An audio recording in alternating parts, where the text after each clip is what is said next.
Hihi, reaksi santai Jokowi saat dituduh PDIP biangkrok Hasto jadi tersangka.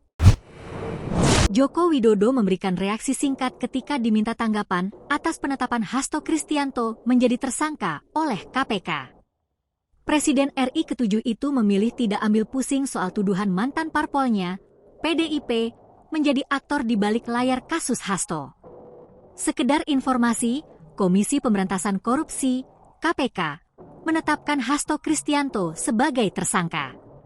Menurut KPK, Sekretaris Jenderal, Sekjen, Partai Demokrasi Indonesia Perjuangan, PDIP, itu melanggar pasal perintangan penyidikan dalam perkara Harun Masiku.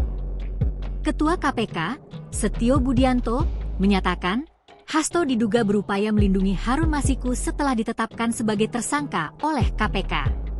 Di lain pihak, PDIP menganggap alasan penetapan tersangka terhadap Hasto bermotif politik. Apalagi, Hasto yang kerap vokal terhadap Jokowi di akhir masa jabatannya. Ketua DPP PDIP Roni Talapesi menyebut, Hasto ditetapkan tersangka atas sikap politiknya yang menentang Jokowi di akhir masa jabatannya.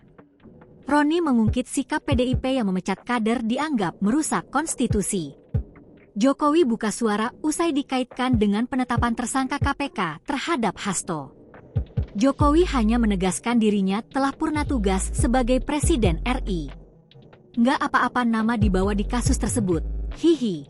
Sudah purna tugas, pensiunan, ya kata Jokowi, Rabu, 25 Desember 2024. Jokowi pun mengimbau semua pihak agar menghormati proses hukum yang berjalan.